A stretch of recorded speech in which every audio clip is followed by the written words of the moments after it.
Sixsmith. I do hope you will be able to find it in your heart to forgive me.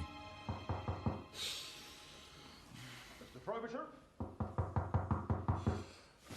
Mr. Robert Frobisher? The management would like a word with you, please, sir. Mr. Frobisher, open this door, please. We do know you're in there, Mr. Frobisher. Please comply. The letter is being drafted to your father, sir.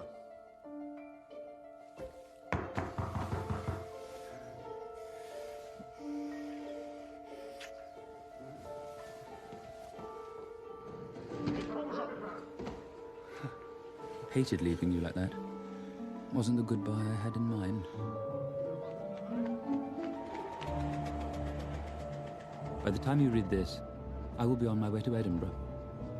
On my way to fame and fortune. I know you haven't heard of him, but trust me, Vivian Ayres is one of the musical greats, Sixsmith. The tragedy is that he hasn't produced any new work in years due to illness. My scheme is to persuade him to hire me as his amanuensis and aid him in the creation of a masterpiece before shooting up through the musical firmament, eventually obliging Pater to admit that yes, the son he disinherited is none other than Robert Frobisher, the greatest British composer of his time. I know, Sixsmith, you groan and shake your head, but you smile too, which is why I love you. P.S. Thanks for the waistcoat. I needed something of yours to keep me company. My dear Sixsmith, I am in desperate need of your help. After my last letter, I'm sure you're rushing to pack your bags, but you needn't, really. Unless, of course, you wish to witness the rebirth of Robert Frobisher.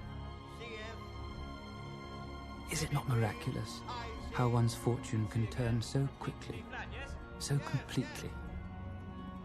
One moment leaping from a hotel window, the next gainfully employed by one of the world's greatest living composers.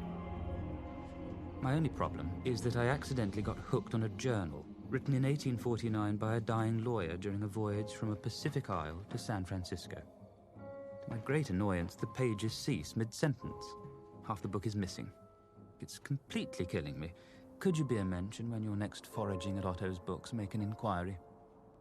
A half-finished book is, after all, a half-finished love affair.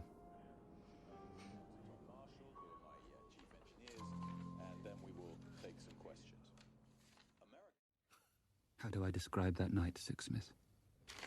What had happened between Vivian and I transcended language. It was music that poured from his eyes, that breathed from his lips. Music as beautiful as any I have ever heard.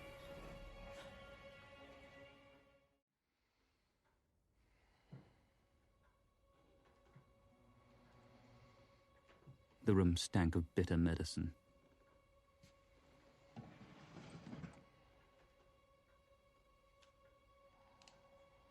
Curiously heavy things, guns. Why did I take it exactly? Can't say. An intuition, a sense of significance. That from this point on, there was no going back. Ayres has the dogs after me. The bullet passed through, killing little more than his appetite, yet he's out for blood. We'll have to pay the piper. Sixsmith. I climb the steps of the Scott Monument every morning, and all becomes clear. Wish I could make you see this brightness. Don't worry. All is well. All is so perfectly, damnably well. I understand now that boundaries between noise and sound are conventions. All boundaries are conventions, waiting to be transcended. One may transcend any convention if only one can first conceive of doing so.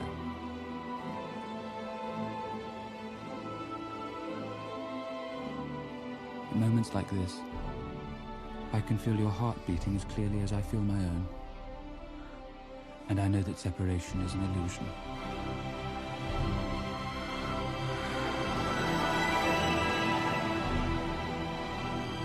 My life extends far beyond the limitations of me.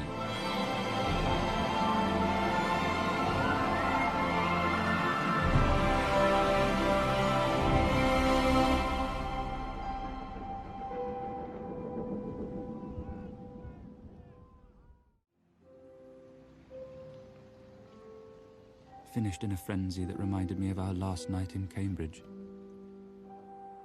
Watched my final sunrise. Enjoyed a last cigarette.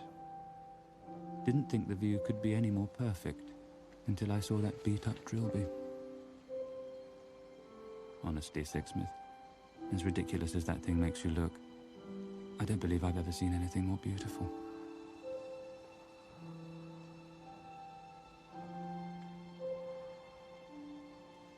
Watched you for as long as I dared. I don't believe it was a fluke that I saw you first.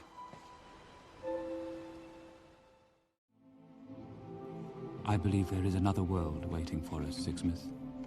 A better world. And I'll be waiting for you there. May I help you, sir? Yes, thank you. I'm looking for a friend who came to Edinburgh.